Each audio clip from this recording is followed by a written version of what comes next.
కరీంనగర్ జిల్లా lower Maneru dam 2 గేట్లెత్తి నీటిని విడుదల చేస్తున్నారు అధికారులు. పూర్తిస్థాయి నీటి మట్టానికి వరద చేరడంతో 2 గేట్లెత్తి 4000 క్యూసెక్ల నీటిని దిగువకు వదులుతున్నారు. కార్యక్రమంలో మానకొండూరు ఎమ్మెల్యే కవ్వంపల్లి సత్యనారాయణ, జిల్లా కలెక్టర్ పమేల సత్పతి, సుడా చైర్మన్ కోమటిరెడ్డి నరేందర్ రెడ్డి పాల్గొన్నారు. మిడ్ మానేరు నుంచి లోయర్ మానేరులోకి 7642 క్యూసెక్ల ఇన్ఫ్లో వస్తుండటంతో 5000 క్యూసెక్లు కాకతీయ కాల్వకు, మరో 4000 క్యూసెక్ల నీటిని వదులుతున్నారు అధికారులు. ప్రాజెక్టు పూర్తిస్థాయి నీటి మట్టం 920 అడుగులు కాగా ప్రస్తుతం 919.25 అడుగుల వరకు నీరుంది. కాగా 9000 క్యూసెక్ల అవుట్ఫ్లో కొనసాగుతోంది. కరీంనగర్ జిల్లా లోయర్ మానేరు డ్యాం 2 గేట్లెత్తి నీటిని విడుదల చేస్తున్నారు అధికారులు. పూర్తిస్థాయి నీటి మట్టానికి వరద చేరడంతో 2 గేట్లెత్తి 4000 క్యూసెక్ల నీటిని దిగువకు వదులుతున్నారు. కార్యక్రమంలో మానకొండూరు ఎమ్మెల్యే కవ్వంపల్లి సత్యనారాయణ, జిల్లా కలెక్టర్ పమేల సత్పతి, సుడా చైర్మన్ కోమటిరెడ్డి నరేందర్ రెడ్డి పాల్గొన్నారు. మిడ్ మానేరు నుంచి లోయర్ మానేరులోకి 7642 క్యూసెక్ల ఇన్ఫ్లో వస్తుండటంతో 5000 క్యూసెక్లు కాకతీయ కాల్వకు, మరో 4000 క్యూసెక్ల నీటిని రిలీజ్ చేస్తున్నారు అధికారులు. ప్రాజెక్టు పూర్తిస్థాయి నీటి మట్టం 920 అడుగులు కాగా ప్రస్తుతం 919.25 అడుగుల వరకు నీరుంది. కాగా 9000 క్యూసెక్ల అవుట్ఫ్లో కంటిన్యూ అవుతోంది. రైట్, దీనిపై డీటెయిల్స్ తెలుసుకుందాం. కరీంనగర్ నుంచి వెంకటేష్ ఫోన్ లైన్లో అందుబాటులో ఉన్నారు. వెంకటేష్, కీలకమైన లోయర్ మానేరు పూర్తి స్థాయికి చేరి గేట్లు ఓపెన్ చేశారు. మరి దీనికి సంబంధించిన డీటెయిల్స్ అంటే? మానేరు డ్యామ్ నిజానికి ఈసారి నిండదేమో అనుకున్నారు, కానీ మొన్న కురిసిన వర్షాలు లోయర్ మానేరు డ్యామ్ నెత్తిన పాలు పోసాయని చెప్పొచ్చు. డ్యామ్ పూర్తిగా నిండిపోవడమే కాదు, ఈసారి పర్యాటకులకు కనువిందు చేసేలా గేట్లు కూడా కొద్దిసేపటి క్రితం ఓపెన్ చేశారు. లోయర్ మానేరు డ్యామ్ అనేది కరీంనగర్ జిల్లాకే కాదు, కరీంనగర్ కింద ఉన్న వరంగల్, సూర్యాపేట వరకు కూడా ఇది ఒక వరప్రదాయం లాంటి ప్రాజెక్టు. ఈ ప్రాజెక్టు నిండితేనే ఇటు పంటలకు అటు తాగునీటికి కొరత లేకుండా ఉంటుంది. దాదాపు ఒక్కసారి కనుక ఈ ప్రాజెక్ట్ నిండితే దాదాపు 2 ఏళ్ల పాటు కరువు ఉండదని చెప్తా ఉంటారు. ఆ లెక్కన ఇప్పుడు లోయర్ మానేరు డ్యామ్ పూర్తిగా నిండిపోయింది. దీంతో కొద్దిసేపటి క్రితమే ఇంకా మిడ్ మానేరు నుంచి ఈ డ్యామ్ లోకి ఇన్ఫ్లో వస్తుంది కాబట్టి గేట్లు ఎత్తి 4000 క్యూసెక్లు, అంటే కేవలం ఒక్కొక్క గేట్ నుంచి 2000 క్యూసెక్లు ఉన్నారు. ఇది కాకుండా లోయర్ మానేరు డ్యామ్ నుంచి మనకు హెడ్ రెగ్యులేటర్ ద్వారా కాకతీయ కాలువలోకి మరొక 5143 క్యూసెక్ల నీళ్లను కూడా వదులుతున్నారు. మొత్తం ఓవరాల్ గా 9000 పైచిల్కి క్యూసెక్ల నీటిని వదులుతున్నారు. పైన మిడ్ మానేరు కూడా ఈసారి నిండదనుకున్నారు, కానీ మిడ్ మానేరు కూడా నిండింది. మిడ్ మానేరు నిండడం తోటి అక్కడి నుంచి వెళ్ళి 7642 క్యూసెక్ల నీటిని ఇంకా అక్కడి గేట్ల ద్వారా పంపిస్తా ఉన్నారు. ఇప్పుడు మనకు లోయర్ మానేరు డ్యామ్ కానీ, మిడ్ మానేరు కానీ, అప్పర్ మానేరు కానీ, ఇవన్నీ మూడు కూడా ఒక మానేరు నది మీద, మానేరు అనేది అంటే గోదావరికి ఉపనది, ఈ ఉపనది మీద ఉన్న 3 ప్రాజెక్టులు. ఈ 3 ప్రాజెక్టులలో మిడ్ మానేరు 27.55 టీఎంసీలకు అది కూడా పూర్తి స్థాయికి వచ్చింది. అక్కడి నుంచి నీళ్లు ఇంకా వదులుతా ఉన్నారు. ఆ వదిలిన నీళ్లు వదిలినట్టుగా కూడా మనకు లోయర్ మానేర్ల డ్యామ్ లోకి వస్తా ఉన్నాయి. అక్కడ 13,006 క్యూసెక్ల అవుట్ఫ్లో అక్కడికి వెళ్ళి వదులుతా ఉన్నారు. అందులో ఈ 13,006 క్యూసెక్లలో కొంత ఎల్ఎండికి వస్తుంటే, కొంత పైన 10th ప్యాకేజ్ అంటే రంగనాయక సాగర్ కావచ్చు, తర్వాత పై ఉన్న ప్రాజెక్టు పంపిస్తా ఉన్నారు. ఈ మిడ్ మానేరు నుంచి వచ్చిన నీళ్ళన్నీ కూడా లోయర్ మానేరు డ్యామ్ లోకి పట్టాన్ని ఉంచి, అంటే కుషన్ మెయింటైన్ చేస్తూ మిగతా నీటిని ఇప్పుడు 2 విధాలుగా అవుట్ఫ్లో రూపంలో బయటకు పంపిస్తున్నారు. ఒకటేమో మనం ముందే చెప్పుకున్నట్టు కాకతీయ కాలువకు ఇప్పుడు గేట్ల ద్వారా 2 గేట్లు తెరిచారు. ఇంకా వర్షాలు అప్పుడప్పుడు కురుస్తూనే ఉన్నాయి కాబట్టి ఇంకా రాబోయే రోజుల్లో కూడా వర్షాలు కనుక పడితే ఒక్కసారిగా వరద వస్తే తట్టుకునడానికి వీలుగా కొంత కుషన్, అంటే కొంత ఖాళీని మెయింటైన్ చేస్తూ నీటిని వదులుతా ఉన్నారు. నిజానికి దీంట్లో 24.034 టీఎంసీల నీళ్లు పడతాయి. ఇప్పుడు 23.3 టీఎంసీల నీళ్లు ఉన్నాయి. అంటే కేవలం 0.7 ఆ రేంజ్ లో కొంత కుషన్ మెయింటైన్ చేస్తూ నీటిని దిగువకు వదులుతా ఉన్నారు. ఈ వదిలిన నీళ్ళన్నీ మానేరు ద్వారా మనకు పారుతా ఉంటాయి. ఈ పారే క్రమంలో భూగర్భ జలాలు కూడా పెరుగుతూ ఉంటాయి. ఎందుకంటే మానేరులోకి ఇసుకలోకి ఇనికిన నీళ్లు చుట్టుపక్కల ఆ ఒడ్డుకు ఈ ఒడ్డుకు మానేరుకు 2 వైపులా కూడా బావులను రీఛార్జ్ చేయడం కావచ్చు, తర్వాత భూగర్భ జలాన్ని రీఛార్జ్ చేయడం కావచ్చు జరుగుతూ ఉంటది.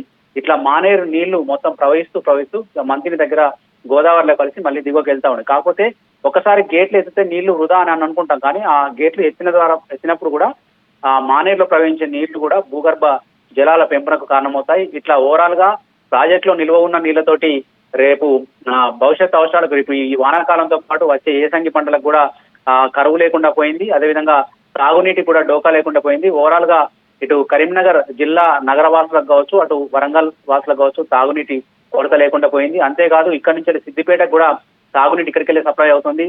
అదేవిధంగా మిషన్ భగీరథకు కీలక ప్రాజెక్ట్ ఇది. ఇట్లా అన్ని రకాలుగా కూడా ఎంతో ఉపయోగకరంగా ఉన్న ఈ ప్రాజెక్టు నిండడం పట్ల అందరిలోనూ సంతోషం వ్యక్తం అవుతుంది. మరొక వైపు ఈ డ్యామ్ అందాలు చూసేందుకు కూడా పర్యాటకుల సంఖ్య కూడా రేపంచెల్లి మరింత పెరిగే అవకాశం ఉంది. రాష్ట్రానికి రెయిన్ అలర్ట్ జారీ చేసింది వాతావరణ శాఖ. బంగాళాఖాతంలో ఉపరితల ఆవర్తనం కొనసాగుతోంది. దీంతో రాష్ట్రంలోని పలు చోట్ల ఇవాల్టి నుంచి 3 రోజుల పాటు మోస్తరు నుంచి భారీ వర్షాలకు ఛాన్స్ ఉన్నట్లు తెలిపింది.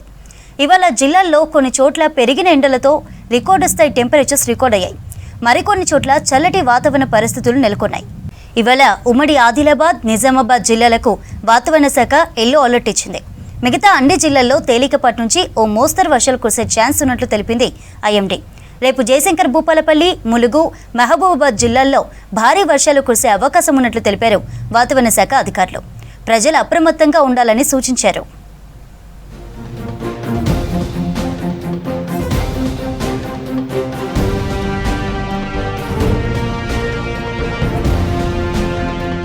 పెద్దపల్లి జిల్లా కేంద్రంలో ఉరుములు, మెరుపులతో కూడిన భారీ వర్షం కురిసింది.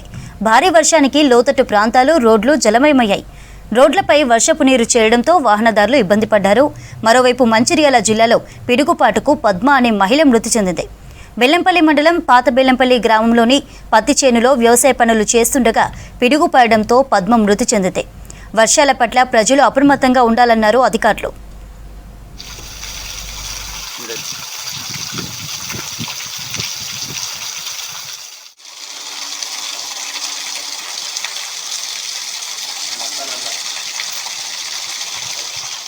తెలంగాణ ఉద్యమమే ఊపిరిగా జీవించిన మహాకవి కాళోజీ నారాయణరావు జయంతి వేడుకలు రాష్ట్ర వ్యాప్తంగా ఘనంగా జరిగాయి. ఆ మహానీయుని సేవలను స్మరిస్తూ ఘన నివాళులర్పించారు సీఎం రేవంత్ రెడ్డి. రాష్ట్ర ప్రజలందరికీ తెలంగాణ భాషా దినోత్సవ శుభాకాంక్షలు తెలిపారు. కాళోజీకి మంత్రులు, కవులు, కళాకారులు ఘనంగా నివాళులర్పించారు. యువత కాళోజీ మార్గంలో నడవాలన్నారు నేతలు.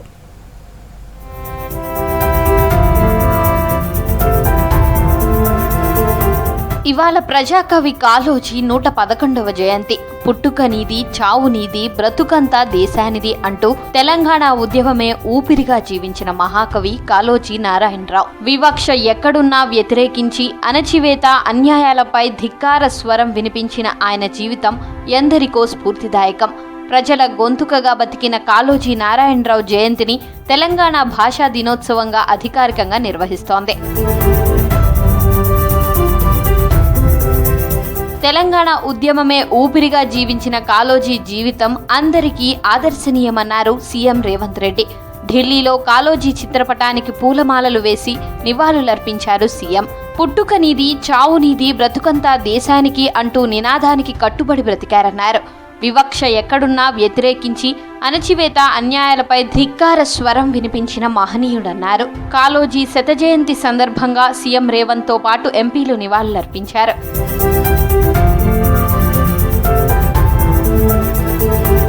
ఉద్యమమే ఊపిరిగా బ్రతికిన మహోన్నత వ్యక్తి పద్మ విభూషణ్ కాళోజీ నారాయణరావు అన్నారు మంత్రి కోమటిరెడ్డి వెంకటరెడ్డి. ప్రజాకవి కాళోజీ నారాయణరావు జయంతి సందర్భంగా నివాళులర్పించారు. కాళోజీ జయంతిని ప్రతి ఏటా తెలంగాణ భాషా దినోత్సవంగా నిర్వహించుకోవడం గర్వకారణమన్నారు. కాళోజీ మాటలు ఎప్పుడూ తనలో స్ఫూర్తి నింపుతూ ఉంటాయన్నారు మంత్రి కోమటిరెడ్డి.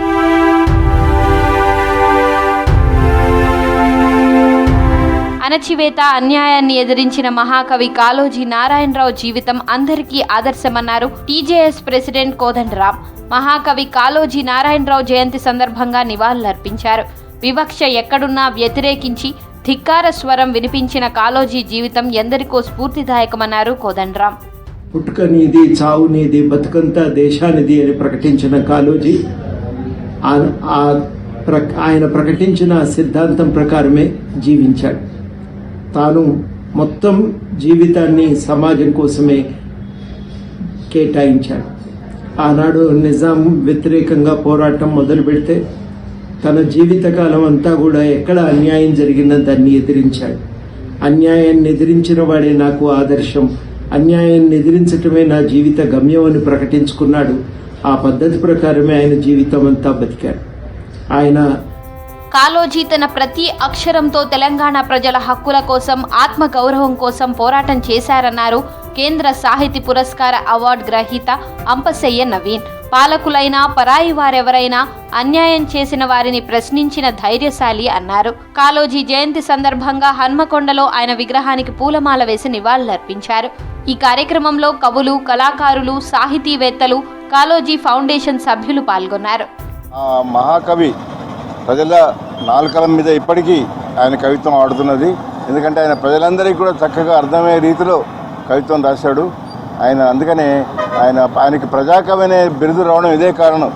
ప్రజలందరికీ సామాన్య ప్రజలకు కూడా అర్థమయ్యే రీతిలో కవిత్వం రాశాడు కాబట్టి ఆయనకి ప్రజాకవి అనే పేరు వచ్చింది. అందుకని ఆయన ప్రజాకవిగానే ఆయన ప్రసిద్ధుడు. తెలంగాణ ప్రజానికాన్ని తన కవితలతో చైతన్యపరిచారు కాలోజీ. తెలంగాణ భాష ఔన్నత్యాన్ని ప్రపంచానికి పరిచయం చేశారు.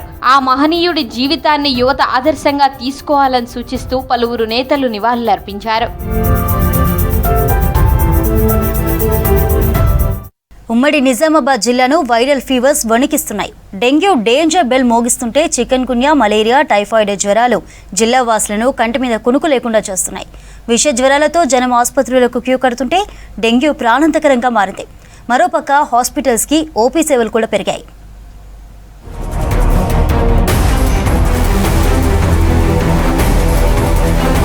ఉమ్మడి నిజామాబాద్ జిల్లాలో ఇటీవల కురిసిన వర్షాలకు సీజనల్ వ్యాధులు ప్రబలుతున్నాయి. గ్రామాలు, పట్టణాలు తేడా లేకుండా ఇంటికొకరు జ్వరపీడితులు ఉంటున్నారు. దీంతో జిల్లాలో వైరల్ ఫీవర్స్ తో డేంజర్ జోన్ గా మారుతోంది. వైరల్ ఫీవర్స్ తో వచ్చే రోగులతో హాస్పిటల్స్ మొత్తం కిక్కిరిస్తున్నాయి.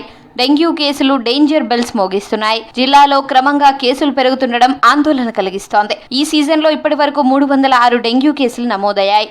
రాష్ట్రంలో అత్యధికంగా డెంగ్యూ కేసులు నమోదవుతున్న జిల్లాల్లో నిజామాబాద్ 2వ స్థానంలో ఉందని వైద్య వర్గాలు చెబుతున్నాయి. డెంగ్యూతో పాటు మలేరియా, టైఫాయిడ్ జ్వరాల సంఖ్య ఎక్కువగా ఉంటుందని చెప్తున్నారు డాక్టర్లు. ప్రెసెంట్ ఏంటంటే ఈ రైనీ సీజన్ లో ఇప్పుడు దోమలు బాగా ఎక్కువ అవుతాయి కాబట్టి ఈ సీజన్ లో మనకు జ్వరాలు వస్తాయి. దాంట్లో ఏంటంటే ముఖ్యంగా ఏంటంటే డెంగ్యూ జ్వరం, తర్వాత మలేరియా, టైఫాయిడ్, ఈ వైరల్ ఫీవర్ వచ్చే ఛాన్సెస్ ఎక్కువ ఉంటాయి కాబట్టి మన చుట్టుపక్కల ప్రాంతంలో ఏంటంటే మనకు ఎలాంటి నీటి స్టాగ్నేషన్ ఆఫ్ వాటర్ ఉండకుండా చూసుకోవాలని. ఎందుకంటే ఎక్కువ రోజు 7 రోజుల కంటే ఎక్కువ రోజు నీటి నిలకడ ఉండడం వల్ల దాంట్లో తోక పురుగు తయారై డెంగ్యూ దోమలు తయారవుతాయి. ఆ దోమలు వచ్చి మనకు కుట్టడం వల్ల ఆ జ్వరంనే మనం డెంగ్యూ జ్వరం అంటారు. Chest infections, malaria, typhoid, dengue లాంటి ఫీవర్స్ మనం ఐడెంటిఫై చేయడం జరుగుతుంది. ఇప్పటి వరకు లాస్ట్ మంత్లో మనము టోటల్గా 496 కేసెస్ మనం అడ్మిషన్ చేయడం జరిగింది. దాంట్లో ఫీవర్ కేసెస్ 209 ఫీవర్ కేసెస్ ఉన్నాయి. డెంగ్యూ కేసులు ఇప్పటి వరకు 9 కేసెస్ మన దగ్గర డయాగ్నోస్ అయినాయి. అండ్ మిగతా కొన్ని చెస్ట్ ఇన్ఫెక్షన్స్, వైరల్ ఫీవర్స్ అన్నీ కూడా ఉన్నాయి. నిజామాబాద్ జిల్లా ఆసుపత్రిలో వైరల్ ఫీవర్స్ తో వచ్చే వారి సంఖ్య క్రమంగా పెరుగుతోంది. ఆసుపత్రికి వచ్చే వారిలో ప్రతి 10 మంది వైరల్ ఫీవర్స్ తో వస్తే కనీసం 2కి డెంగ్యూ నిర్ధారణ అవుతోందని చెప్తున్నారు డాక్టర్లు. ప్రైవేట్ ఆసుపత్రులు మాత్రం జ్వరంతో వెళ్తే డెంగ్యూ పేరుతో దోపిడీ చేస్తున్నాయి. అవసరం లేకున్నా టెస్టులు చేస్తూ రోగుల జేబులకు చిల్లు పెడుతున్నారు. జ్వరంతో వచ్చే రోగిని అడ్మిట్ చేసుకుని ముక్కు పిండి ఫీజులు వసూలు చేస్తున్నారు. కొన్ని టెస్టులకు అనుమతి లేకున్నా టెస్టులు చేసి రిపోర్టులు ఇస్తున్నారు. ప్రైవేట్ ఆసుపత్రుల్లో వైద్యం చేయించే స్తోమత లేక కొందరు సర్కార్ ఆసుపత్రికి క్యూ కడుతున్నారు. ప్రైవేట్ ఆసుపత్రులు రోగులకు అనవసర టెస్టులు చేయవద్దని ఐఎంఏ విజ్ఞప్తి చేస్తోంది. వాతావరణం చేంజ్ కావడం వల్ల అనేక జ్వరాలు, అదేవిధంగా వాంతులు, అలాంటి సర్దులు కావడం జరుగుతూ ఉన్నాయి. కాబట్టి ఇక్కడ వైద్య సిబ్బంది ఉన్నప్పటికీ కూడా కనీసం వాటికి సంబంధించినటువంటి టాబ్లెట్స్ 2-3 ఇచ్చేసి డాక్టర్లు కనీసం చేయబట్టకుండా కూడా చూడకుండా ఏదో రాసి చేసి తాత్కాలికంగా పంపించడం జరుగుతూ ఉంది. వర్షం పడడం వల్ల అనేక రోగాలకి కారణం గురి అవుతూ ఉన్నారు ప్రజలు. వీటిని తక్షణమే ప్రజలకి టాబ్లెట్లు అందుబాటులో ఉంచాలా. ఉమ్మడి నిజామాబాద్ జిల్లాలో వైరల్ ఫీవర్స్ క్రమంగా పెరుగుతుండటంతో అధికారులు అప్రమత్తమయ్యారు. జిల్లా జనరల్ హాస్పిటల్తో పాటు బోధన్, కామారెడ్డి జిల్లా ఆసుపత్రుల్లో ప్రత్యేక ఫీవర్ వార్డులను ఏర్పాటు చేశారు. ప్రస్తుతం ఈ వార్డులో డెంగ్యూ పేషెంట్లు చికిత్స తీసుకుంటున్నట్లు తెలిపారు డాక్టర్లు. సీజనల్ వ్యాధులు ప్రబలుతున్నాయని ప్రజలు అప్రమత్తంగా ఉండాలని సూచిస్తున్నారు. వైరల్ ఫీవర్స్, డెంగ్యూ జ్వరాల కారణంగా జనరల్ ఆసుపత్రి ఓపీతో రద్దీగా మారింది. నిత్యం 2000 పైచిలుకు అత్యధిక ఓపీ నమోదవుతోంది. ఇందులో మెజారిటీ కేసులు డెంగ్యూ, వైరల్ ఫీవర్స్ కు సంబంధించినవని వైద్యులు చెబుతున్నారు. ఇటు రోజు రోజుకు వైరల్ ఫీవర్స్ కేసులు పెరుగుతుండడం ఆందోళన కలిగిస్తోంది. డెంగ్యూ ప్రభావిత ప్రాంతాల్లో ప్రత్యేక వైద్య శిబిరాలు ఏర్పాటు చేస్తోంది వైద్య ఆరోగ్య శాఖ. ప్రస్తుతం ఉన్న రోజులలో ప్రతి ఇంటి నుంచి 3 నుంచి 4 వైరల్ ఫీవర్లకు మరియు జలుబు, దగ్గు బారిన పడడం జరుగుతుంది. అంతేకాకుండా వర్షాలు ఎక్కువగా పడడం వల్ల డెంగ్యూ, మలేరియా బాధితులు కావడం జరుగుతుంది. ఈ ప్రస్తుతం ఉన్న సిచ్యువేషన్కి అయితే ప్రతి ఒక్కరూ ముందు జాగ్రత్తతో మన ప్రాథమిక వైద్య సేవా కేంద్రంలో కానీ ప్రభుత్వ హాస్పిటల్లో మన యొక్క చికిత్స చేసుకొని తగు పరిష్కారాలు చేసుకోవాలి. ఆ రోగాల బారిన పడకుండా ఉండాలంటే మనము విలేజెస్కి వెళ్ళి అవగాహన సదస్సు, ప్రాథమిక ఆసుపత్రులు ఉన్నాయి కానీ సరిగా వినియోగం లేదు. వాటిని వినియోగించి హాస్పిటళ్ళల్లో ఉన్నటువంటి డాక్టర్లను చెప్పి వస్తున్నటువంటి రోగాల కారణంగా ఇప్పుడు ఉన్నటువంటి టైఫాయిడ్, మలేరియా, డయేరియా లాంటి వ్యాధులు వస్తున్నాయి. వ్యాధులు రాకుండా ఉండాలంటే మనం ఏం చేయాలంటే ఉన్నటువంటి హాస్పిటళ్లలో మందుల కొరత ఉంటే మందులు, డాక్టర్ల కొరత ఉంటే డాక్టర్లను చెప్పి అవగాహన సదస్సు పెట్టి మందులను ఏర్పాటు చేయాలి. జిల్లాలో వైరల్ ఫీవర్స్ తో పాటు డెంగ్యూ జ్వరాలను మరింత పెరగకుండా కట్టడి చేయాల్సిన అవసరం ఉంది. ప్రైవేట్ ఆసుపత్రుల ల్యాబ్ల అడ్డగోలు టెస్టులపై వైద్య ఆరోగ్య శాఖ నిఘా పెట్టాలని కోరుతున్నారు ప్రజలు.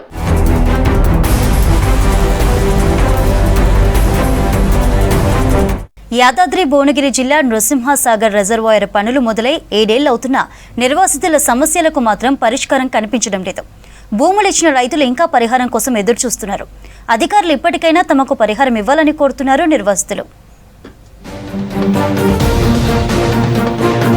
యాదాద్రి భువనగిరి జిల్లా భువనగిరి మండలం బస్వాపురం దగ్గర నృసింహసాగర్ రిజర్వాయర్ నిర్మిస్తున్నారు. కాళేశ్వరం ప్రాజెక్ట్ 16వ ప్యాకేజీలో భాగంగా 11.39 టీఎంసీల సామర్థ్యంతో ఈ రిజర్వాయర్ నిర్మాణం చేపట్టారు. అయితే ఈ ప్రాజెక్ట్ కోసం భూములు ఇచ్చిన బిఎస్ తిమ్మాపురం గ్రామస్తులు ఇప్పటికీ పరిహారం కోసం ఎదురు చూస్తున్నారు. మొత్తం 109 కోట్ల పరిహారం చెల్లించాల్సి ఉండగా ఇప్పటి వరకు కేవలం 30 కోట్ల రూపాయలు మాత్రమే ఇచ్చారు. ఇంకా 79 కోట్లు పెండింగ్లోనే ఉన్నాయి. మా ఊరు మొత్తం తిమ్మాపురం గ్రామం ముప్పు గురవుతుంది. లప్పనాయక్ తండ కూడా మా ఊరు పోతుంది. మాకు పైసలు వేస్తాము, మీకు అన్నిటికీ సలవా చేసామని ఫస్ట్ అనితా రామచందర్ చెప్పిపోయింది కలెక్టర్ గారు. ఆమె చెప్పినట్టుగా ఏది నడుస్తలేదు. ఆమె మాకు న్యాయం చేస్తామనేసరికి ఆమెను బయటకు వెళ్ళగొట్టిర్రు. ఆమె తోటే మాకు అంత పోయింది. ఆమె చెప్పినట్టుగా మాకు అధికారులు వచ్చిర్రు, మీకు ఇల్లుకి ఇల్లు, భూమికి భూమి ఇస్తాము, అది 18 సంవత్సరాలకు ఇస్తాము, మళ్ళీ అన్నీ చెప్పిర్రు కానీ ఏది చెప్పిన పనులు ఏది చేయలే.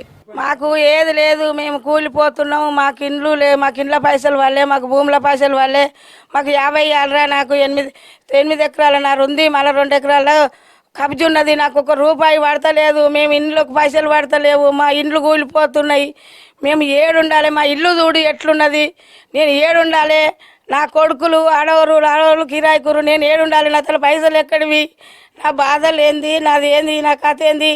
ఊళ్ళో అంతా చేసిండ్రు, ముంచగొట్టిండ్రు, చేసిర్రు, కూర్చుర్రు, డాంలో పోయింది, పోతుందో అంటుర్రు, సంతకాలు పెట్టించుకుర్రు, అన్నీ చేసిర్రు, అన్నీ అయిపోయినాయి. మరి పైసలు అయితే వేయలేదు మాకు. ఇక ఎవరు వచ్చిర్రు, ఎవరు వస్తలేరు. భూమి 4 ఎకరాలు ఉండే పోయింది. ఫస్ట్ నా భూమి పోయింది. పైసలు పడ్డాయి. అదెంత తక్కువనే వేసే 15 లక్షలే వేసే. 1 ఎకరం రాలే మాకు. ఇల్లు ఇచ్చిర్రు, జాగిచ్చిర్రు కానీ పైసలు వేయలే. గ్రామంలో దాదాపు 550 మంది నిర్వాసితులుండగా వారిలో ఇప్పటి వరకు 200 మందికి పరిహారం వచ్చింది. మరో 350 మందికి ఇప్పటికీ పరిహారం రాలేదని చెప్తున్నారు బాధితులు. 7 ఏళ్లు అవుతున్నా ఇంకా డబ్బులు ఇవ్వలేదని, మాకు ఇల్లు కట్టుకుని వెళ్లిపోవాలని ఉన్నా పరిహారం లేక ఇబ్బందులు పడుతున్నామని ఆవేదన వ్యక్తం చేస్తున్నారు భూబాధితులు. అప్పుడు ప్రభుత్వం 08 టీఎంసీ అని చెప్పి గత ప్రభుత్వం 11.39 టీఎంసీ చేసింది. దానికి మేము ముంపుకు గురైనాం. మా పొలాలు, మా ఇండ్లు అన్నీ ఆ ప్రాజెక్టులో పోయినాయి. ఇప్పుడు భూమి తీసుకుంటే 1 కోటి రూపాయలు ఉంది. అప్పుడు మాకు 15 లక్షలు ఇచ్చారు. 3 ఎకరాలు పోతే 20 గుంటలు ఎకరము అలా తీసుకున్నాము. నష్టపరిహారం కూడా చాలా 1 కోటి రూపాయలు ఉంటే 15 లక్షలు 16 లక్షలు అంతే కట్టించారు. ఇప్పుడు మాకు అక్కడ దాతర్పల్లి లేఅవుట్ చేసారు ప్లాట్లు. ఇప్పటి వరకు ఇంకా పంచలేదు. అప్పుడు స్టార్ట్ అయింది. మధ్యలో ఉన్న ప్రభుత్వం వాళ్ళు ఎంత చేయాలో మాకు అంత అన్ని రకాలుగా నష్టం చేసి లాభం చేసి అవన్నీ మాత్రం మా జనాలకు తెలుసు, వాళ్ళకిలా తెలుసు. కానీ ఇప్పటి వరకు మాకు నష్టపరిహారం అనేది ఎప్పుడు అడుక్కున్న కొద్దీ ఎప్పుడైతే అడుగుతున్నామో అప్పుడు కుక్కకు బొక్కేసినట్టుగా ఎంతో కొంత అడిగినప్పుడు వేస్తూ ఉన్నారు. మాకు కొంచెం బాధగా ఉంది. ఎందుకంటే 2008లో రాజశేఖర రెడ్డి గారి హయాంలో మొదలుపెట్టిన నరసింహ జలాశయం సంబంధించి ప్రాజెక్టులో మేము ముంపుకు గురవుతున్నాము. అప్పుడు ఇప్పుడున్న ప్రస్తుత కాంగ్రెస్ ప్రభుత్వమే అప్పుడు మొదలుపెట్టింది, శంకుస్థాపన చేసి ఆ ప్రభుత్వం పోయింది. మళ్ళీ మొన్న 10 ఏళ్ల కింద వచ్చిన కేసీఆర్ గారు మొదలుపెట్టి 11.39 టీఎంసీకి చేసి ఆ రోజు మాకు గ్రామ సభలు పెట్టి అవి పెట్టి ఇవి పెట్టి ఏం చెప్పారంటే మీకు భూమి ఇస్తాం, ఇల్లుకు ఇల్లు ఇస్తాం, మీకు మంచి అన్ని విధాలా మీకు సౌకర్యాలు చేస్తామని చెప్పినాకనే మేము ఒప్పుకున్నాం. రిజర్వాయర్లో ప్రస్తుతం 1.5 టీఎంసీల నీటిని నిల్వ చేయొచ్చని అధికారులు చెప్తున్నారు. కానీ పరిహారం చెల్లించకపోతే బిఎస్ తిమ్మాపురం గ్రామాన్ని ఖాళీ చేయడం అసాధ్యం. దీంతో నిర్వాసితుల కష్టాలు ఒకవైపు, ప్రాజెక్టు పనుల్లో జాప్యం మరోవైపు, రెండు వైపులా సమస్యలు కొనసాగుతూనే ఉన్నాయి. భూములు ఇచ్చి 7 ఏళ్లు గడిచినా పరిహారం కోసం ఎదురు చూస్తున్నారు భూ నిర్వాసితులు. సరైన పరిహారం ఏక మాకు ఏం చేసిరంటే 25 లక్షలకు ఇప్పుడు గవర్నమెంట్ రూల్స్ పద్ధతి 24 లక్షలు ఉంది. మాకు ఇచ్చే పద్ధతి ఏంటంటే 15 లక్షలు ఇచ్చారు. 15 లక్షల పరిహారానికి కూడా మాకు అందకుండా కూడా వాళ్ళు ఇచ్చిన పరిహారం మాకు సరిపోలేదు. వాళ్ళు చేసింది మోసం. పెద్ద బండ ఎత్తుకొచ్చి మా తిమ్మాపురం గ్రామం మంది ఎత్తేసి ఇప్పుడు దీంట్లో ఏం చేసిరు అంటే మాకు పరిహారం ఇస్తాను. నష్టపోయే భూములకు కూడా కొంత సీలింగ్ ఉంది, పట్ట ఉంది, వీటికి కూడా పైసలు ఇవ్వలేదు, ఇంకా రాలే. మొత్తం మాకు పైసలు పడతలేవు. అప్పుడు ఎవరు కబ్జా ఉంటే వాళ్ళకే వేస్తున్నారు. ఇప్పుడు అదేమో లేదు. ఒక పిల్లగాళ్ళు 15 ఏళ్ళకు 9 రోజులు తక్కువ 9 రోజులు తక్కువ ఉంటే ప్యాకేజ్ లేదు, ప్లాట్ లేదు వానికి. ఇప్పుడు పెళ్లి చేయాలి, ఇల్లు కడదామంటే పైసలు లేవు, భూముల పైసలు రాలే, ఇల్లు పైసలు రాలే. ఇట్లా బాగుంది మాకు. కనీసం ప్లాట్ అన్న ఇల్లు పైసలు రాకపోయే, జాగా పైసలు రాకపోయే. కొందరు వచ్చిన వాళ్ళని కట్టుకోబట్టి మాకేం బాధ అనిపిస్తుంది. 3 తండాలు ఉన్నాయి, అవి కూడా గురవుతున్నాయి. మాకు ఇది ప్రాజెక్టు స్టార్ట్ అయ్యి 10 సంవత్సరాలు అవుతుంది. మాకు భూములకు నష్టపరిహారం ఇంకా పూర్తిగా చెల్లించలే. ఇండ్ల నష్టపరిహారం కొలతలు తీసుకురు, అందరు తీసుకురు, సంతకాలు కూడా తీసుకురు, సేకరించరు. ఇంకా మాకు నష్టపరిహారంలే 800 మందికి 300 మందికే నష్టపరిహారం 30 కోట్లు ఇచ్చారు. ఇంకా 70 కోట్లు రావాలి. పరిహారం ఇస్తే వెంటనే పునరావాస గ్రామంలో ఇల్లు కట్టుకుంటామంటున్నారు నిర్వాసితులు. పెండింగ్లో ఉన్న నిర్వాసితులకు కూడా వెంటనే పరిహారం చెల్లించేలా చూడాలంటున్నారు. డాక్టర్ మర్రి చెన్నారెడ్డి మానవ వనరుల అభివృద్ధి సంస్థకు సంబంధించి ప్రాంతీయ శిక్షణా కేంద్రాలు అలంకారప్రాయంగా మారాయి. ప్రభుత్వ ఉద్యోగులకు శిక్షణ ఇవ్వాల్సిన ట్రైనింగ్ సెంటర్స్ వృధా అవుతున్నాయి. వీటిలో పనిచేసే కాంట్రాక్ట్ ఉద్యోగులకు నెల జీతాలు కూడా రావడం లేదు. దీంతో వీటి బాగోగులు పట్టించుకునే వాళ్లే కరువయ్యారు.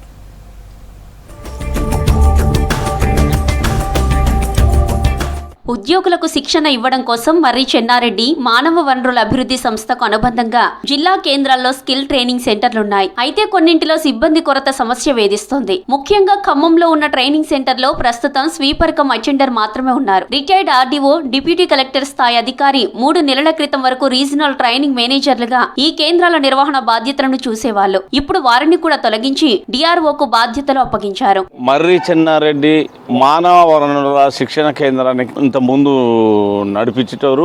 ఈ మధ్యకాలంలో నిధుల కొరత వలన మరి దాన్ని ఇప్పుడు నడపలేని పరిస్థితిలో ఉన్నారు. మరి ఇప్పుడు జూనియర్ అసిస్టెంట్లు కానీ సీనియర్ అసిస్టెంట్ కానీ అపాయింట్మెంట్ అయినప్పుడు వాళ్ళకి ట్రైనింగ్ ఇచ్చి భవిష్యత్తులో ఎట్లా చేయాలి ఏంటి అన్నది ఒక ట్రైనింగ్ ఇచ్చేసి వాళ్ళకి చేస్తే ఇచ్చి నడిపితే చాలా ఈజీగా ఉండే. శిక్షణా కేంద్రాల్లో జూనియర్ అసిస్టెంట్లకు నోటిఫైల్, కరెంట్ ఫైల్ రాసే విధానం, టైం మేనేజ్మెంట్, స్ట్రెస్ మేనేజ్మెంట్, మహిళా సంబంధిత సమస్యలు, ఆర్టీఐ తదితర అంశాలపై ప్రభుత్వ ఉద్యోగులకు శిక్షణ ఇస్తారు. ప్రతిసారి 3 రోజుల శిక్షణ ఉంటుంది. నెలకు 4 విడతలుగా ట్రైనింగ్ క్లాసులు నిర్వహిస్తారు. జిల్లా collector, training commissioner, DRO nodal officer గా వ్యవహరిస్తారు. మొన్నటి వరకు శశాంక్ గోయల్ వీటికి ప్రిన్సిపల్ సెక్రటరీగా వ్యవహరించారు. ఆయన స్థానంలో ఇప్పుడు రిటైర్డ్ ప్రభుత్వ ప్రధాన కార్యదర్శి శాంతకుమారికి బాధ్యతలు ఇచ్చారు. అప్పటి నుంచి ఎలాంటి ట్రైనింగ్స్ లేవు. మేనేజర్లను తిరిగి నియమించాలని ప్రస్తుత డైరెక్టర్ జనరల్ విన్నవించారు. ఖమ్మంలోని ట్రైనింగ్ సెంటర్ కు 3 నెలల ఫోన్ బిల్, కరెంటు బిల్, ప్రస్తుతం ఉన్న ఉద్యోగులకు నెలవారీ వేతనం పెండింగ్ లో ఉన్నాయి. ఖమ్మం జిల్లా కేంద్రంలో మర్రి చెన్నారెడ్డి మానవ వనరుల శిక్షణా కేంద్రం అనేది నిర్వహణ జరుగుతూ ఉంది. ఇది గత కొంతకాలంగా సుమారు 4 నెలలుగా దీంట్లో శిక్షణా శిబిరాలను జరగట్లేదు. ఈ కేంద్రం అనేది ఇప్పుడు మూతపడడానికి దగ్గరలో ఉంది. ఇది జిల్లా కలెక్టర్ నోడల్ ఆఫీసర్గా ఉన్నటువంటి కేంద్రం. ఈ కేంద్రం నేడు సరైనటువంటి ఉద్యోగులు లేరు, అట్లాగే కరెంటు బిల్లు కూడా కట్టలేనటువంటి పరిస్థితుల్లో ఖమ్మం జిల్లాలో ఉన్నటువంటి అటువంటి కేంద్రంలో మరి ఆర్థిక దుస్థితి మూలంగా అవి మూలన పడి ఈనాడు నడవడం లేదు. మళ్ళీ దాన్ని పునరుజ్జీవింప చేయడానికి కొన్ని నిధులు కేటాయించేటట్టయితే రాబోయే కాలంలో అన్ని ట్రైనింగ్ సెంటర్లు కూడా దాంట్లో నడిచి అవి ఉద్యోగస్తులకు ఎంతో లాభదాయకంగా ఉంటాయి. అటువంటి సెంటర్లని మూతవేయటం అనేది దౌర్భాగ్య స్థితి. ప్రభుత్వం దీన్ని వెంటనే గమనించి స్పందించి దానికి నిధులు కేటాయించవలసిందిగా కోరుతున్నాం. ఏప్రిల్ నుంచి ప్రాంతీయ శిక్షణా కేంద్రాల్లో ఎలాంటి ట్రైనింగ్స్ లేవు. దీనికి ముందు చేపట్టిన శిక్షణకు సంబంధించిన బిల్లులు కూడా పెండింగ్ లోనే ఉన్నాయి. ఖమ్మం రీజనల్ పరిధిలో ఖమ్మం, భద్రాద్రి కొత్తగూడెం, మహబూబాబాద్ జిల్లాలు ఉన్నాయి. ఏడాది ఏప్రిల్ 1 నుంచి మేనేజర్ పోస్టు ఖాళీగా ఉంది. వీటికి నోడల్ ఆఫీసర్ గా వ్యవహరిస్తున్న డిఆర్ఓలను ఇన్ఛార్జ్ మేనేజర్లుగా నియమించారు. ఖమ్మం రీజనల్ ట్రైనింగ్ సెంటర్ కు DRO Padmasri full additional incharge manager గా వ్యవహరిస్తున్నారు. ప్రస్తుతం executive assistant Kondalarao, attender Ramadevi contract ఉద్యోగులు మాత్రమే దీనిలో పనిచేస్తున్నారు. ఇక్కడ ఈ ప్రాంతీయ శిక్షణా కేంద్రంలో ఎగ్జిక్యూటివ్ అసిస్టెంట్గా పనిచేస్తున్నాను. నేను ఇక్కడ దాదాపు 13 సంవత్సరాల నుంచి పనిచేస్తున్నాను. ఈ ట్రైనింగ్ సెంటర్ అనేది రీజనల్ సెంటర్ ఫర్ ట్రైనింగ్, అంటే ప్రాంతీయ శిక్షణా కేంద్రం. డిఫరెంట్ క్యాడర్స్లో ఉన్న గవర్నమెంట్ ఎంప్లాయీస్కి ట్రైనింగ్ ఇస్తుంటాం మేము. Superintendent, junior resident, senior resident, superintendent cadre level వరకు మా దగ్గర ట్రైనింగ్ ఇస్తాము. విశ్రాంత ప్రభుత్వ అధికారులు ఈ కేంద్రాలకు వచ్చి ప్రభుత్వ ఉద్యోగులకు శిక్షణ ఇస్తారు. కానీ కొంతకాలంగా శిక్షణలు లేవు. కనీసం ఉద్యోగుల వేతనాలు కూడా ఇవ్వట్లేదు. ఒక వాగు నిర్మాణం కోసం అక్కడి ప్రజలు దశాబ్దాలుగా ఎదురుచూస్తున్నారు. ప్రభుత్వాలు మారుతున్నాయి, పాలకులు మారుతున్నారు, కానీ తమ తలరాతలు మారడం లేదని అంటున్నారు భద్రాద్రి జిల్లా మల్లారం గ్రామస్తులు. తమ ప్రాంతంలో పీసువాగు నిర్మాణం పూర్తి చేయాలని డిమాండ్ చేస్తున్నారు.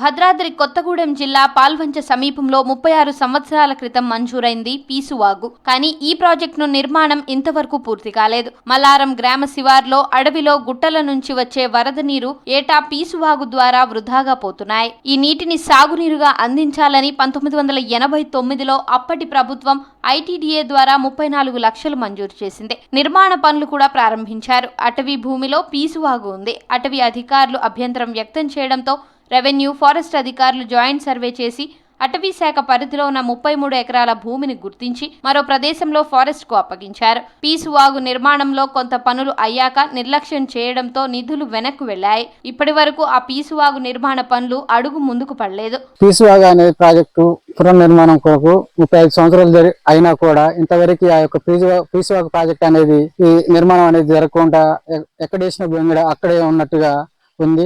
పీసువాగు నిర్మాణం కొరకు ఉమ్మడి ఉలవనూరు పంచాయతీలో 4 గ్రామాలు ఉన్నాయి. ఆ యొక్క గ్రామాల చుట్టూ దరిదాపు 1500 ఎకరాలు పోడు భూమి, రెవెన్యూ భూమి అనేది సాగు చేసుకోవడానికి ఉంది. ఆ యొక్క గ్రామాలలో ఇప్పటివరకు నీరు బోర్లు వేసినా కూడా నీరు పడే పరిస్థితి లేదు. ఈ యొక్క పీసువాగు అనేది నిర్మాణం 3 కొండల మధ్యలో ఉంది కాబట్టి ఈ యొక్క 2 పంటలు పండడానికి కూడా అవకాశం ఉంది. కాబట్టి ఈ యొక్క పీసువాగు అనే నిర్మాణం జరిగితే ఈ యొక్క గ్రామాలు అభివృద్ధి చెందుతాయి. ఇక్కడి రైతులు ఎన్నో ఏళ్లుగా పీసువాగు ప్రాజెక్టు నిర్మాణం కోసం నిరీక్షిస్తున్నారు. ప్రభుత్వాలు, పాలకులు మారినా పీసువాగు నిర్మాణానికి మాత్రం మోక్షం కలగడం లేదు. సాగునీరు సౌకర్యం లేక వర్షాలపై ఆధారపడి రైతులు పంటలను సాగు చేసుకుంటున్నారు. వర్షాలు కురిసి వాగులు, వంకలు పొంగితే పంటలు పండుతాయి. వర్షాలు కురవకపోతే రైతులకు కరువే. 2000 సంవత్సరంలో మాజీ ఎమ్మెల్యే పీసువాగు దగ్గర చెక్ డ్యాం నిర్మాణం చేసినప్పటికీ రైతుల పంటలకు సరిపోవడం లేదు. గత 35 సంవత్సరాల క్రితం పీసువాగు అనే పేరుతో శంకుస్థాపన చేయబడింది. ఎన్నో మారినా కూడా పీసువాగు నిర్మాణం పూర్తి చేయలేకపోయారు. ఈ పీసువాగు నిర్మాణం జరిగితే ఉమ్మడి ఉలవనూరు గ్రామ పంచాయతీలో ఉన్న 4 గ్రామ పంచాయతీలకు నీటి సౌకర్యం ఉంటుంది. ఇప్పుడు ఈ పునర్నిర్మాణం చేయకపోవడం వలన వ్యవసాయానికి నీటి సౌకర్యం లేకపోతుంది. ఇప్పటికైనా ఈ కాంగ్రెస్ ప్రభుత్వంలో ఉన్నటువంటి అధికారులు స్పందించి ఈ పీసువాగు నిర్మాణం చేయాల్సిందిగా కోరుతున్నాము. పీసువాగు నిర్మాణాన్ని పునరుద్ధరిస్తే పలు గ్రామాలకు ఉపయోగం ఉంటుంది. మల్లారం, నరసింహసాగర్, లక్ష్మీదేవిపల్లి, బంజరా, గుండ్లమడుగు గ్రామాల పరిధిలోని 1000 ఎకరాల ఆయకట్టుకు సాగునీరు అందుతుంది. రైతులు 2 పంటలు పండించుకునే అవకాశం ఉంటుంది. నిలిచిపోయిన పీసువాగు ప్రాజెక్టు నిర్మాణ పనులు మొదలు పెట్టాలని రైతులు, స్థానికులు విన్నవించుకున్నా ఎవరూ పట్టించుకోవడం లేదు. రైతులం మేము కొండలాల నుండి వాగు వస్తా అంటే నీళ్ళు ఆగడానికి చెరువు పోపించుకోవాలి. నీళ్ళు ఆగడానికి చెరువు పోపించుకుంటే మనకి నీళ్ళు ఆగకుండా 15,000 ఎకరాలు సాగులో ఉంది. ఇంతవరకు చేయలేదు. దాన్ని పోయి స్టార్ట్ చేసిండ్రు, ఆఫ్ చేసిండ్రు. నిధులు మంజూరై పనులు మొదలైన ప్రాజెక్ట్ నిర్మాణం పూర్తి కోసం దశాబ్దాలుగా ఎదురు చూస్తున్నారు ఇక్కడ రైతులు. ఇప్పటికైనా అధికారులు పట్టించుకుని పీసువాగు నిర్మాణం పూర్తి చేస్తే సాగుకు ఉపయోగకరంగా ఉంటుందంటున్నారు.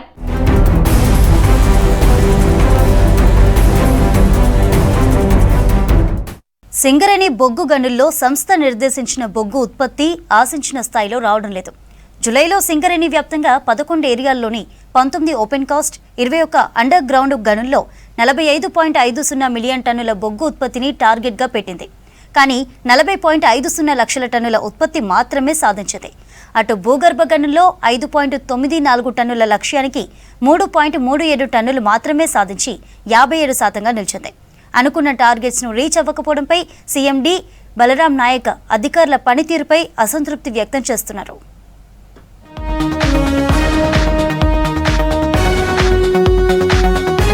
రాష్ట్ర వ్యాప్తంగా సింగరేణి బొగ్గు గనుల్లో 2025-2026 ఉత్పత్తి లక్ష్యాన్ని నిర్దేశించింది సంస్థ. జూలైలో సింగరేణి వ్యాప్తంగా 11 ఏరియాల్లోని 19 ఓపెన్ కాస్ట్ గనులు, 21 అండర్ గ్రౌండ్ గనులలో 45.50 మిలియన్ టన్నుల బొగ్గు ఉత్పత్తి టార్గెట్గా పెట్టుకుంది సంస్థ. కానీ 40.50 లక్షల టన్నుల ఉత్పత్తిని సాధించింది. భూగర్భ గనుల్లో 5.94 టన్నుల లక్ష్యానికి 3.37 టన్నులు సాధించి 57%గా నిలిచింది. దీంతో పాటు ఓపెన్ కాస్ట్ గనుల్లో 39.55 టన్నుల ఉత్పత్తి సాధించాల్సి ఉండగా 37.14 టన్నుల ఉత్పత్తిని సాధించి 94%గా నమోదైందని అధికారులు తెలిపారు.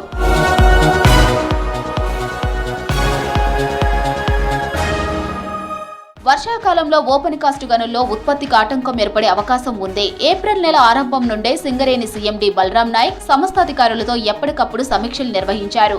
కోల్ యార్డులు పెంచాలని, నెలసరి ఉత్పత్తి లక్ష్యాల్లో తేడాలు రాకుండా చూసుకోవాలని, కార్మికులు తప్పనిసరిగా విధులకు హాజరయ్యే విధంగా చూసుకోవాలని అధికారులకు సూచించారు. అయినప్పటికీ కూడా ఆశించిన స్థాయిలో ఫలితం రాకపోవడంతో సంస్థ సీఎండీ అసంతృప్తి వ్యక్తం చేస్తున్నారు. దీంతో ప్రతి 11 ఏరియాల్లోని అధికారులతో సీఎండీ వీడియో కాన్ఫరెన్స్ నిర్వహించి పనులపై ఆరా తీస్తున్నారు.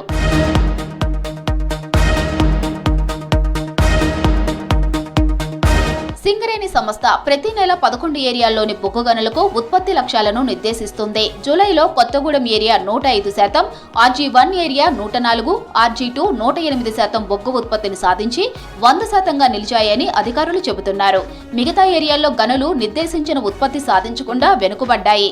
మందమరి ఏరియా 62%, శ్రీరాంపూర్ ఏరియా 89%, బెల్లంపల్లి 98%, ఇల్లందు 63%, మనుగూరు 86% ఉత్పత్తి సాధించాయి. వీటితో పాటు RG3 73%, ఆండ్రియాల్ 10%, భూపాలపల్లి 75% ఉత్పత్తికి పరిమితమయ్యాయి. ఈ ఆర్థిక సంవత్సరంలో గడిచిన 4 నెలల్లో సింగరేణి వ్యాప్తంగా 11 ఏరియాల్లో బొగ్గు ఉత్పత్తి ఆశాజనకంగా నమోదు కాలేదు.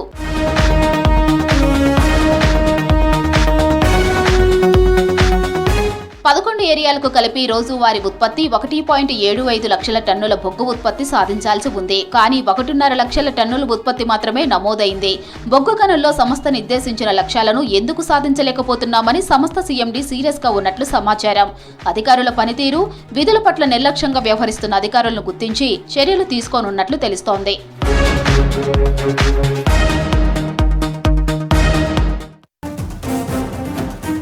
కాళేశ్వరం ఒక ఫెయిల్డ్ ప్రాజెక్ట్ అన్నారు మంత్రి వివేక్ వెంకటస్వామి. మల్లన్న సాగర్ ఒక పెద్ద కుంభకోణమని చెప్పారు. కేసీఆర్ ఫామ్ హౌస్ కోసమే కొండపోచమ్మ మల్లన్న సాగర్ ప్రాజెక్టులు కట్టారని ఆరోపించారు.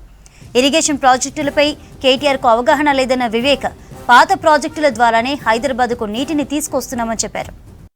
కాళేశ్వరము ఒక ఫెయిల్డ్ ప్రాజెక్ట్ అని చెప్పి నేను చాలాసార్లు ప్రెస్లో మాట్లాడడం జరిగింది. ఇప్పుడు మొన్న కేటీఆర్ గారు మాట్లాడేటప్పుడు లేదు మల్లన్న సాగర్ మీరు కాళేశ్వరం ఫెయిల్ అంటున్నారు, చూడండి మల్లన్న సాగర్ కూడా అదొక పెద్ద కుంభకోణం నా ఒపీనియన్లో. ఆ ప్రాణైతే చేవల ప్రాజెక్టులను ఉండే, కానీ దీన్ని కాళేశ్వరం చేసి మల్లన్న సాగర్ నుంచి కొండపోచమ్మ చేసి కేవలం కేసీఆర్ ఫామ్ హౌస్ కోసం ఈ ప్రాజెక్టుని చేంజ్ చేయడం జరిగింది. నేను చాలాసార్లు మేము ఇదే చెప్తున్నాం, ఇది కేవలము సొంత లాభాల కోసము కమిషన్ల కోసము ఈ ప్రాజెక్టు రీడిజైన్ చేసి తరలించడం జరిగింది. ముఖ్యమంత్రి గారు ఆలోచించి నిన్న భూమి పూజ చేయడం జరిగిందో ఇది ఒరిజినల్ ప్రాణేత చేవల్ల ఏదైతే నీళ్లు రావాలనో 20 TMC దాని ద్వారానే వస్తుంది. ఇప్పుడు ఆల్రెడీ వాళ్ళు మల్లన్న సాగర్ కట్టినందుకు దాంతో యూజ్ చేస్తున్నారు. సో ఏదైతే కేటీఆర్ గారు అంటుంటారో నిజంగానే కేటీఆర్ గారికి అవగాహన లేదు. ఈ ఇరిగేషన్ ప్రాజెక్ట్స్ అయినా కానీ ఏ సబ్జెక్ట్ మీద కానీ సరిగా అవగాహన ఉండదు. పైన ఆయన ఫారెన్లో మాట్లాడుతుంటారు, అట్లా మాట్లాడుతుంటాడు. ఆయనకు అర్థం కావాలి కాళేశ్వరం ఏదైతే నీళ్లు మల్లన్న సాగర్కి వస్తున్నదో కేవలము ఎల్లంపల్లి శ్రీరామ్ సాగర్ ప్రాజెక్టు ఫ్లడ్లో నుంచే నీళ్ళు వస్తున్నాయి.